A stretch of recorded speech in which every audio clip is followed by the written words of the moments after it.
Hey everyone, I'm Cecil Laird, and I am back with part two of the behind the scenes vlog for Dylan's New Nightmare.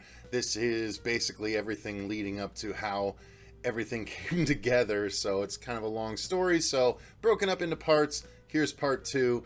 Part one, if you missed it, go ahead and take a look at it before you check this out. But basically, part one picks up right around Mad Monster, Arizona. Now, before that actually happens in 2019 in June, I actually reached out. This is after I had gone ahead and finished the script.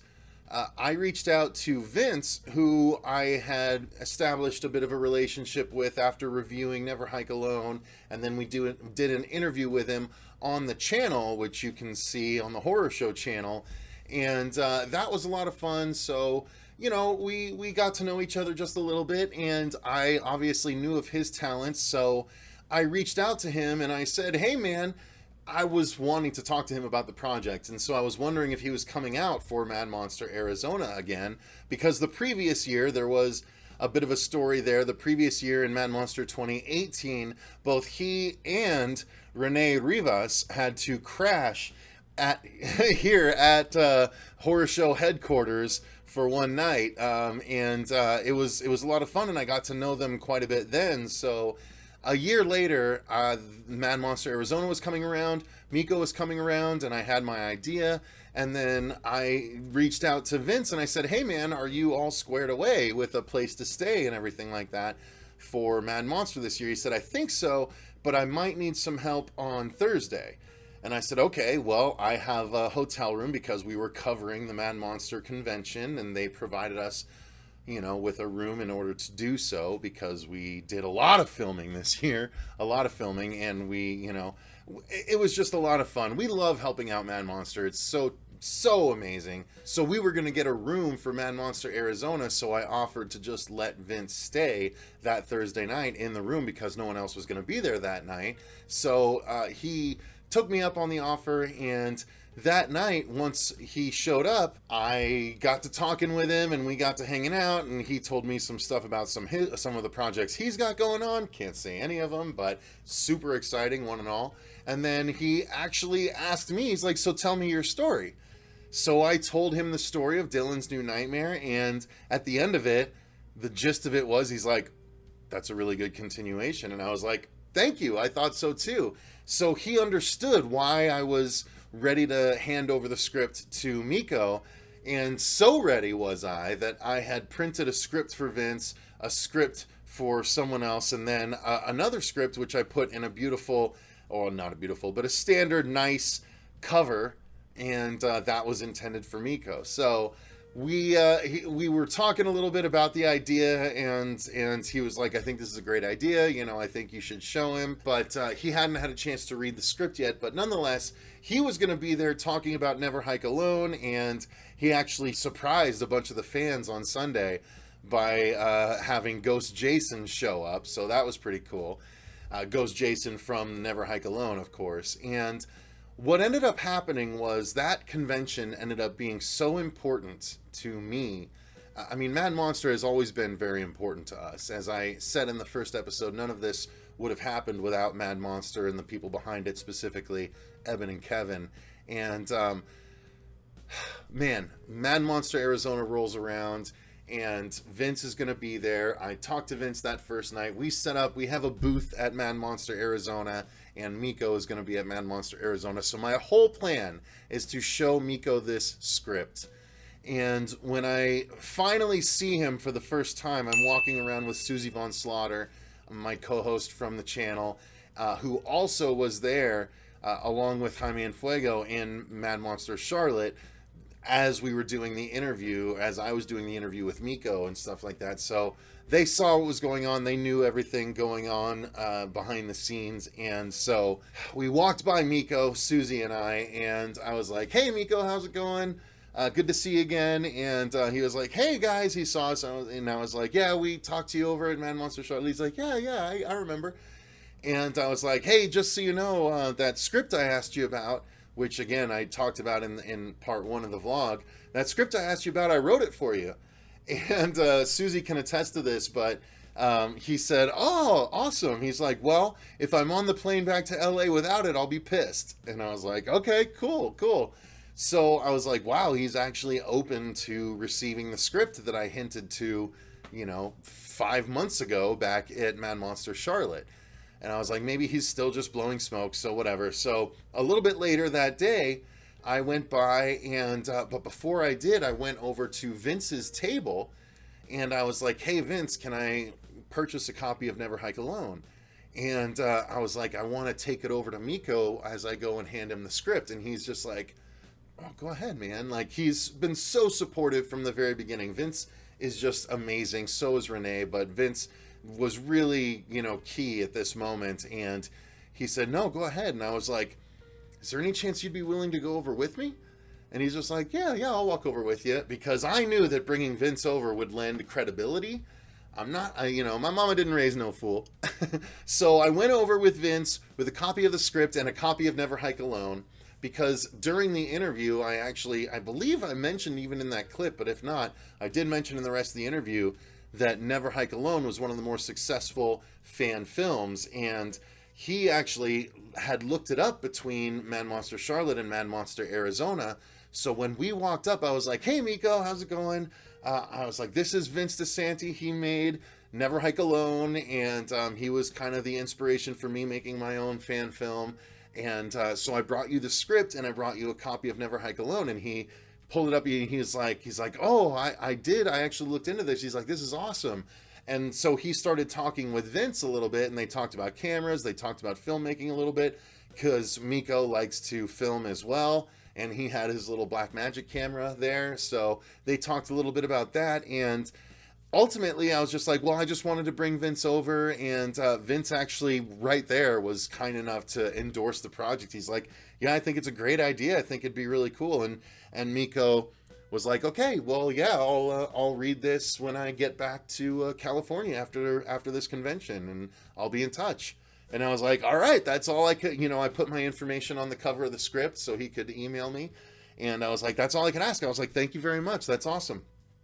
So that was that. That was Friday of the convention. Okay, so Saturday rolls around, and I don't get a chance to really talk to Miko. And by the time the floor closes, which was about 6 o'clock, he is already gone back to his hotel room. I don't think he was feeling super great that day, but he was still there the whole day, and he still saw fans. But I think he was just dealing with a headache, and that's no fun, as most of you know. So, but he was a trooper, and he hung out through the whole day, and then he blasted off. That was about 6 o'clock, and then at about 10 o'clock, we were there filming the Madam Monster event, which is a really cool talent show. It's sort of a burlesque talent show that the Mad Monster party has at all their conventions, and it's really cool. And the Mad Monster brand, it's something you guys are going to know if you don't know yet very soon. So it's exciting that all this happened there, But yeah, so we're covering this, and as I'm filming the event, because again, we're filming everything going on in the panel room, so I'm on the main camera filming the Madam Monster show, and I look down and I see that Miko is filming a little bit as well. And at one point, he actually looks over at me, and he stands up, and he leans over, and he's like, "La la la la la la." And I was like, I thought he said, "Hey, this is pretty cool, isn't it?" And I was like, "Yeah, this is awesome." And he held up his hand, and I held up mine, and we did a little fist bump, and I was like, "Yeah." And then I went back to filming, and out of the corner of my eye, I saw him kind of like look at me for a second, and then go back down and start, go back to filming and getting a different angle and stuff. And so that was that until the end of the event, which was maybe a half hour later. And then he comes up to me after everyone is filing out, and he's like, "Hey, Cecil," and this is how I remember it. I'm only a couple of months removed, but this is how I remember it. So he comes up to me and he says, "Hey, you didn't hear me, huh?" And I was like, "Oh, when you, I guess not. No, I mean, I was focusing on the filming, so I guess not. No, I thought you said this was awesome or something." And he's just like, "No, I said I read your script." He's like, "I wasn't feeling well, so I took the time and I read your script, and I really liked it." And I immediately, my mind switched over. I was like, "Oh my God, really?" Like, I think I did that. I was like, "Oh my God, really?" And he was like, yeah, I think it was a cool continuation of the mythos. He's like, I have some ideas, but I think I'd like to talk more about being involved. And I was like, awesome, absolutely. I'm totally open to your notes and things like that. So that happened, and that actually led to this picture. Immediately after that, I was like, do you mind if I take a picture with you? He's like, no, go ahead. So I took this picture right here. So I put this up on our Instagram kind of cryptily, and but this was a huge moment for me. This was immediately after finding out that he had read the script and liked the script. So that opened up a whole new world for me. So Sunday rolls around, but before even that happens, Saturday night, I actually call my buddy Rene Rivas, who I had actually been in contact with a little bit previously, because as soon as I saw The Spirit of Haddonfield in October of 2018, I was like, if I do a film, I want him to shoot it. He has such a keen eye, and he is super talented in that arena, clearly. So, I mean, I really want to work with this guy. So, before this event happened, before Mad Monster Arizona, in addition to reaching out to Vince, I actually reached out to Renee, and I said, hey man, do you like the the Nightmare series, very much? Do you like New Nightmare as much as, do you like the Nightmare series as much as you do Halloween? Because obviously The Spirit of Haddonfield is a Halloween thing. Halloween is his number one love, but I was curious where Freddy ranked for him, and not only does Freddy rank high, but New Nightmare happens to be one of his favorite parts of the franchise as well, as I found out. So when I told him I was writing a New Nightmare continuation script, he was like, oh, I want to be involved in this, after he read it. And that's the thing. I told him about the script. He's like, oh, that's cool. So this Saturday, right after Miko told me that, I called Renee and I was like, hey man, just so you know, I know you haven't had a chance to read it yet, but Miko just read the script and said he wants to be involved. And he's like, and Renee was like, oh, that's awesome, man. And he was very supportive, even though he hadn't had a chance to read it yet. But he's like, oh, I wish I could be there, because he had been there the previous year. And I was like, you know what, man? Just come on down. I'll pay for the gas. Come on down. And because he was, honestly, all of his funds were going into the new short he was making by the name of The Tent. I don't know if I can announce that or not at this point, but I imagine so. But that's what he was working on. So he was saving up funds, but I've offered to cover the gas for him to come down, and I got him in because as a part of the show, and we were exhibiting and stuff. So Renee came down on Sunday, and when he showed up, he actually said, hey, I stopped to get food at Chipotle this morning before I drove down, and Chipotle wasn't open yet, so I had to wait. So when I waited, I read the script. He's like, I love it. I want to be a part of it. Let me know how I can help. And when he showed up, he was like, I'm super excited about this. This could be really, really cool. So both Renee and Vince, even though Vince hadn't read the script yet, and I'll get to that eventually in a later part, probably part 3. But even though Vince hadn't read the script yet, he was very supportive of the idea, because I explained the idea quite in depth. So he understood the script, even though he hadn't quite read it yet. He knew the whole thing.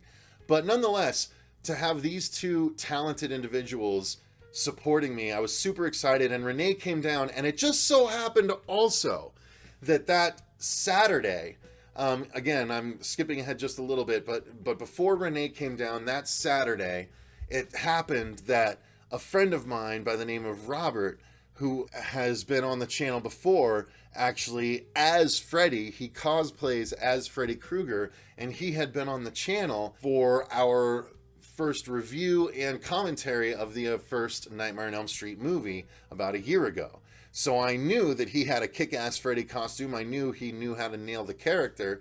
So he showed up just as himself, and when he did, I was like, hey, Robert, there you are.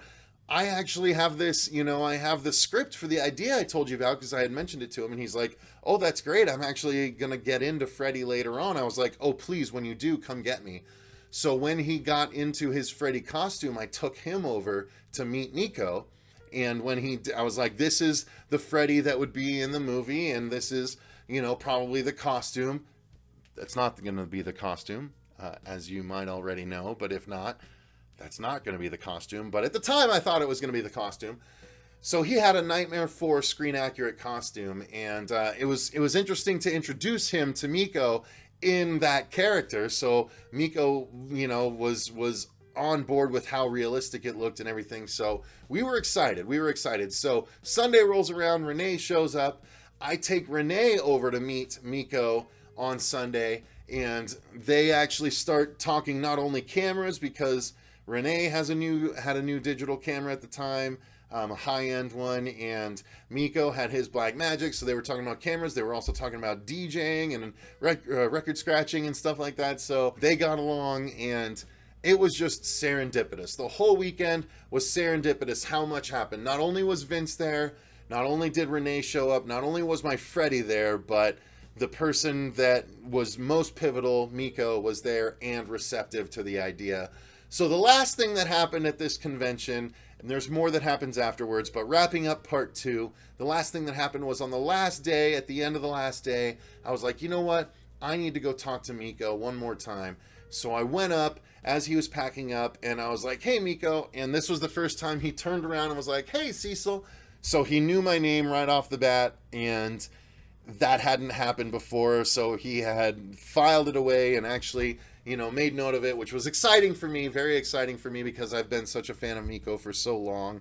But yeah, I was over the moon just about that. But I was like, you know what, Miko? I was like, I appreciate you being willing to meet all the people I brought over and how much time we took up this weekend. Thank you so much for being so amenable to that. And I just really appreciate it. He's like, oh, no problem. He's like, thanks for, writing a good story. I'm excited. He's like, honestly, I'll be in touch sooner rather than later. And I was like, oh, sweet. I was like, to that end, I was like, would the best thing for me to do be, should I just Instagram you or something, direct message on Instagram or something?